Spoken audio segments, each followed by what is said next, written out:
Sa tingin ko nakita na namin ni Jai ang bagong magiging hobby naming dalawa. At ito nga ang mag-car camping kahit saan namin magustuhan. At ngayon nga ay sobrang raw ng camping natin dahil may nadiskubre kaming camping spot sa tabi ng ilog. At dito nga yan sa Misamis Occidental. Ang tigas pa din. At syempre nakapag-enjoy din kami sa napakagandang waterfalls na malapit lang sa spot natin. Kaya samahan nyo kami ni Jai sa panibagong adventure naming dalawa. Pero bago lahat yan, ito muna ang mga naging ganap dito. Uli na me! Hindi ko maandar!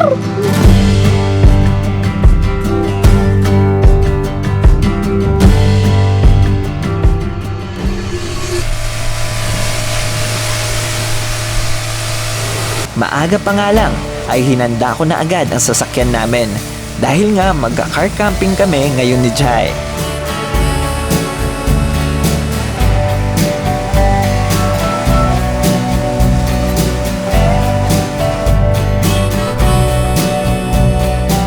May panibagong adventure na naman kami ni Chris kasi may na-discover kami kahapon dahil after namin magligo sa falls sa ilog, nag-scout kami ni Chris. And first time namin actually ginawa ulit to. Ay, hindi first time yung ginawa ulit. I mean, ngayon lang ulit namin nagawa to kasi before, lagi kami nag-ano talaga sa map. Alam niyo yan, umaasa lagi kami sa Google Maps. Ngayon, pinag-isipan namin na what if mag-scout naman kami. So, ayun, may na-discover kami. And ngayon, samahan nyo kami mag-camping doon kasi sa tabing ilog yun. Maliit lang na kanto yun, pero hindi ko na-expect na pagpasok mo doon sa kanto na yun, ang ganda ng aura ng lugar nila. Pero yun nga, ang disadvantage lang nun is pag umulan. So, sana na wag umulan ngayon at enjoyin natin tong araw na to. Let's go! So ngayon nga guys, meron na naman kaming another camping ni Jai. Tingnan nyo naman sa likod ko, dito namin ini-stack yung mga camping gear namin. Hindi pa namin masyadong na-organize sa mga gamit namin. Dahil nga kakauwi pa nga lang namin ulit dito sa mini house. At sobrang daming bagay pa ang need maayos at mapagawa.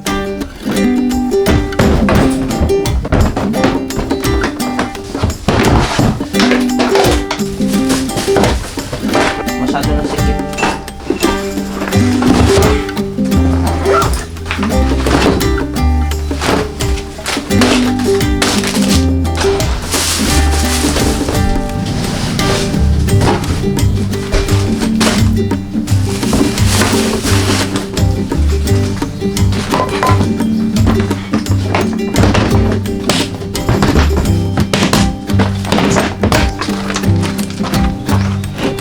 Alam nyo ba kung saan ako natutuwa? Natutuwa akong nakakita at nakapangasawa ng babaeng parehas kami ng gusto, lalo na't sa mga outdoor activities at sa mga nature trip na talaga namang gustong-gustong gawin ni Jai.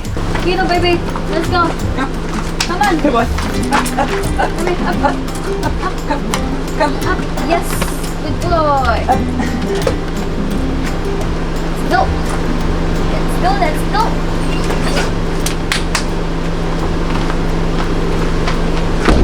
Let's go! Sorry guys, tapos na, naka-ready na kami. Nandiyan na yung baby boy ko. At na-plaster na namin mga gamit sa taas. At mga gamit namin dito sa baba, ang mga pagkain namin.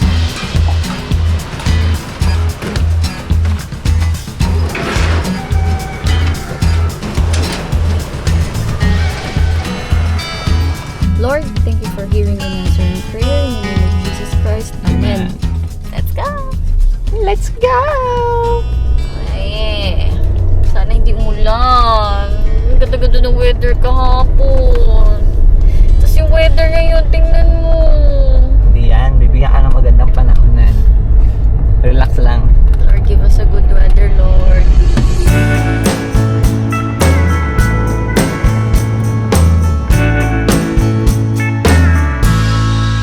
So, ngayon guys, nandito na kami sa spot namin.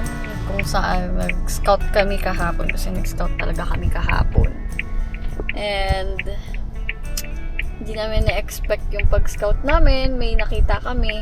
Kasi may napansin kami na may sirang tulay. So it means nadadaanan siya talaga. Nang marating nga namin ng spot, ito agad ang makikita nyo. Tabing ilog nga siya. Talaga namang napakagandang spot para mag-relax saglit.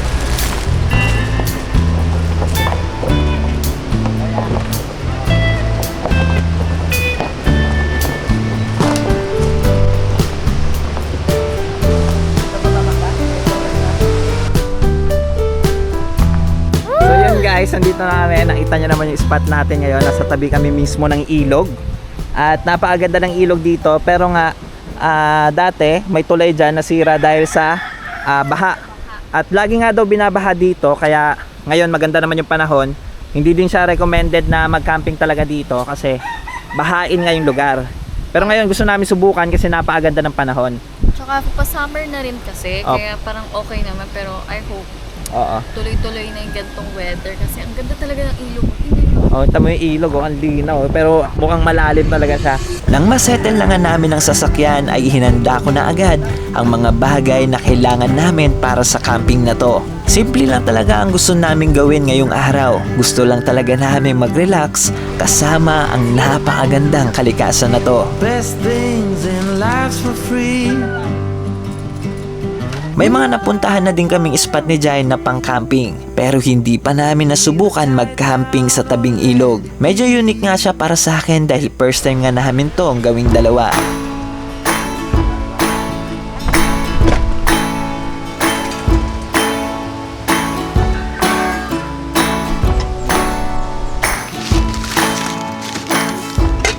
When your life's been put on hold for far too long. When the sorrow and despair is growing strong. There is always something good to be obtained. Nag-a-ice. From breaking loose and leave the things that kept you chained.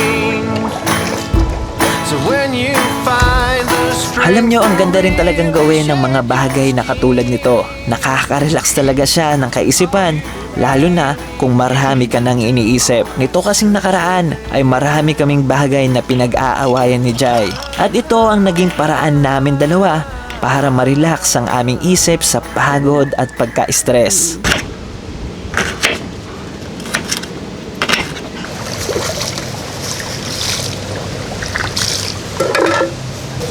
Ang tigas pa din. Hindi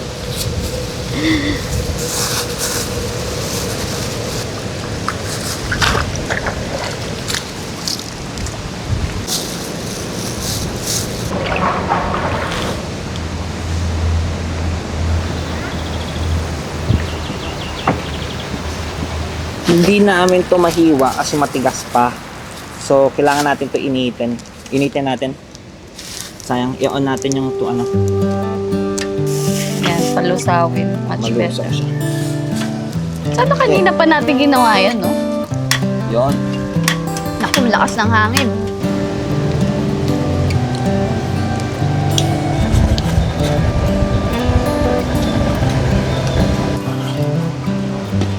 Nagustuhan mo dun, ah. Ala, gusto ng karne.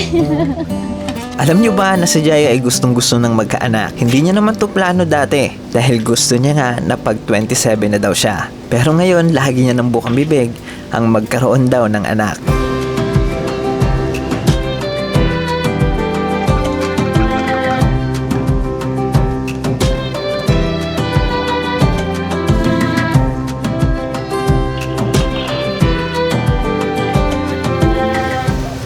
Yan, na-relax na yung apoy.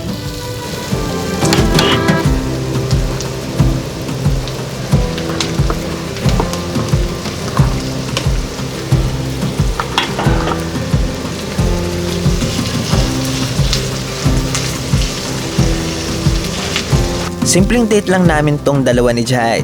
Ang ganitong mga trip talaga ang gustong-gusto naming gawin. At dahil wala pa nga kaming baby, kaya mas nagagawa namin ang mga ganitong klaseng mga activities. At sa ngayon nga, mas ine-enjoy namin ang pagsasama naming dalawa. At syempre, ang pinaka-baby namin ngayon ay ang mga alaga namin. Guys, yung spot namin ngayon, nakita lang talaga namin siya. Sa tabing daanan, meron lang papasok na maliit na kanto.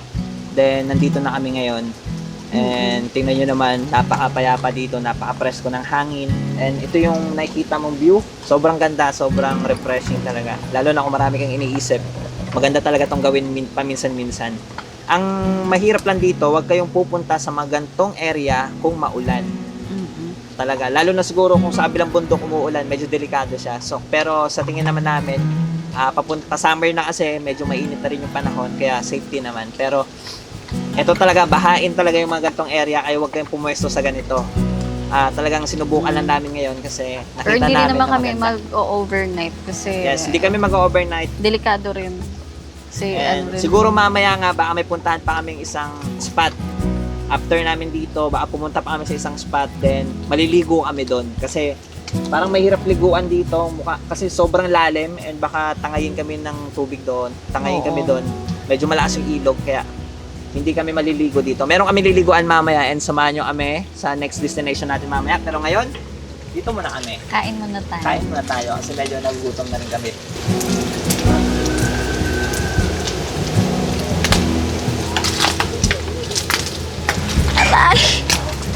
Tignan natin to. Na may tubig.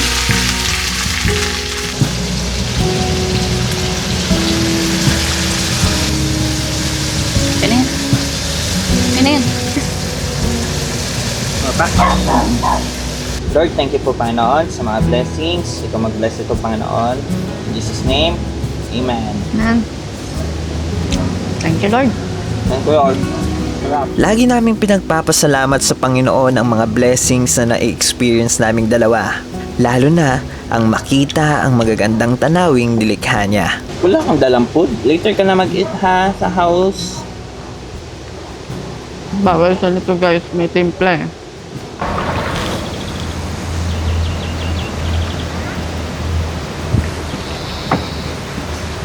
So, ayan guys, gusto namin subukan yun. And, papaano ta kay kuya? Ito yung may-ari ng bangka. Ya, anong name mo ya? Ano nga pangalan mo? TV. Si Kuya Rene. Susubukan nila ni Jai yung magbangka. Kasi katabi lang namin dito yung bangka nila. Yan oh. Kasi guys, ito guys, transport. Kaya kanina nagulat kami. May mga biglang tumatawid papunta doon. Daanan pala to. Ito pala yung sakayan nila. Patawid doon. So wala kasing tulay no. Walang tulay dito bro. Walang tulay. Pinaayos pa nila. Ay nasira ba yan? Nasira sa baha. Oo, nasira sa baha. Ganun yung tulay. So ito nga yung ginagamit nila dito para makatawid doon. Marami bang bahay dyan? Dami. Nagulat kami kanina, ang daming mga dumadaan dito, mga tumatawid papunta doon sa kabila. Ano pala bahay sila dyan. dyan? May mga bahayan pala dyan. At ito yung kanilang ginagamit na pang transpo, patawid. Yun, sinubukan ni Jai. Bye-bye! Bye, Kira! Dahil may nakita nga kaming bangka rito, kaya sinubukan na nga ni Jai gawin to. At alam nyo ba na ito ang transportasyon ng mga taong naninirahan sa lugar na to? At alam nyo ba na napakalaki ng tulong ng bangka na to para sa mga taong naninirahan dito? Ito kasi ang kanilang paraan para makatawid sa kabilang parte ng ilog na to. Dahil nasira nga daw ng malakas na bagyo ang tulay nila dito.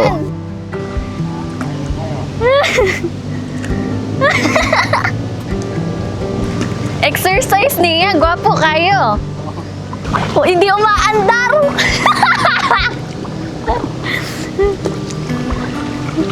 Hinay akong paddle ba?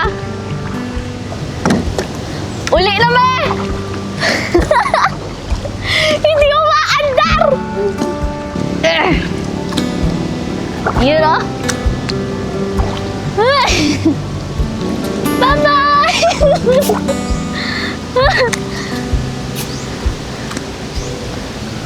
Tuyok-tuyok na taan niya. Tuyok na tayo. Huli na ta.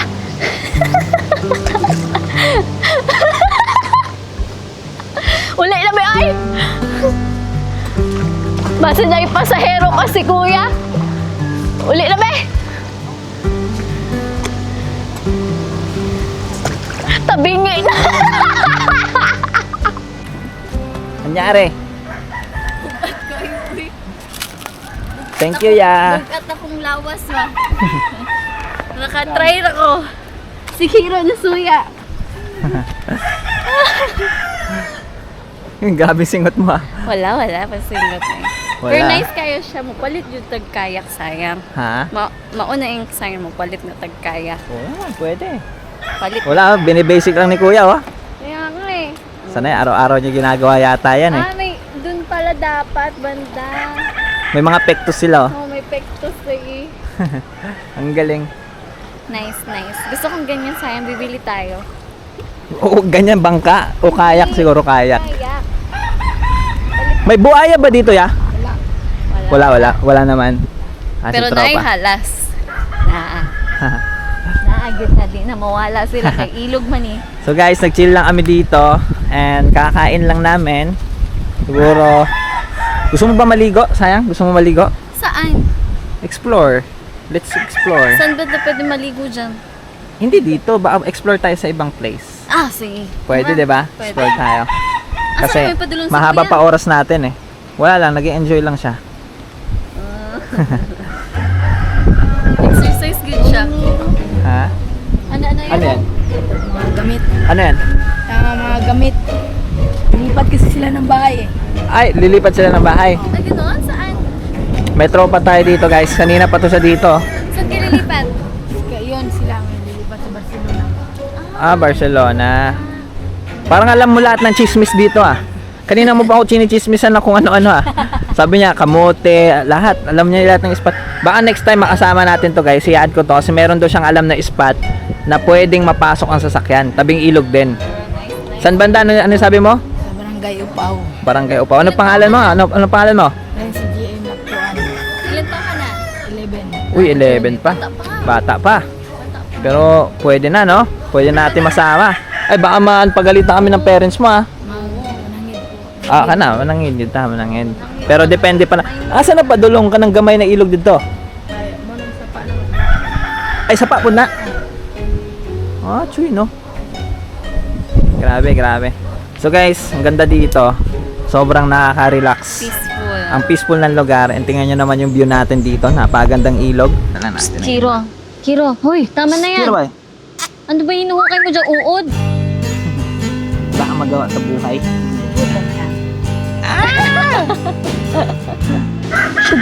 Hoy, Sinisimplihan niya yung karne. isimplihan mo yung mga puno na kunlaway, ha? Good boy. Ang bait-bait ng baby boy namin, oh. Hindi pa saway.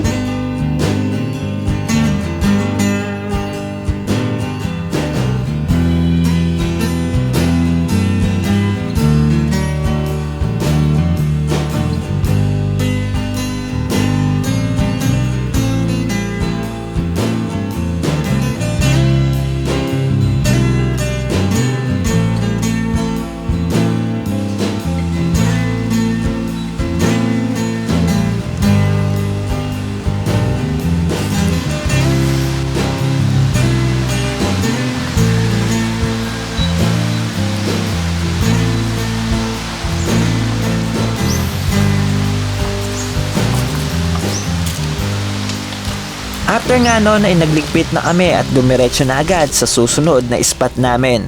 Dahil naisip nga namin ni Jahay na doon na maligo. Dahil nga medyo alanganin kaming maligo sa ilog kanina.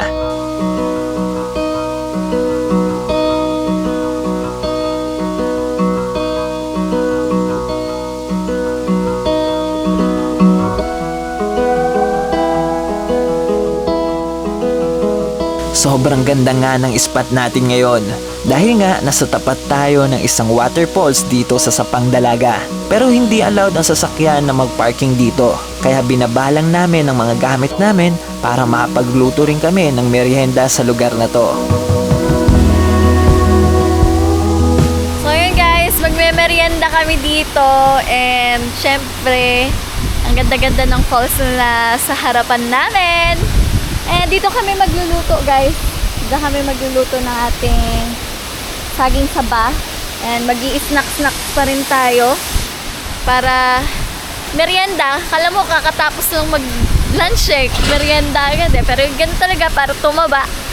And gutom din ako. So, let's go! In-enjoy lang namin ni Jai ang napakagandang kalikasan dito. Nagluto lang kami ng saba habang pinagmamasdan ang napakagandang kalikasan dito sa Sapang Dalaga.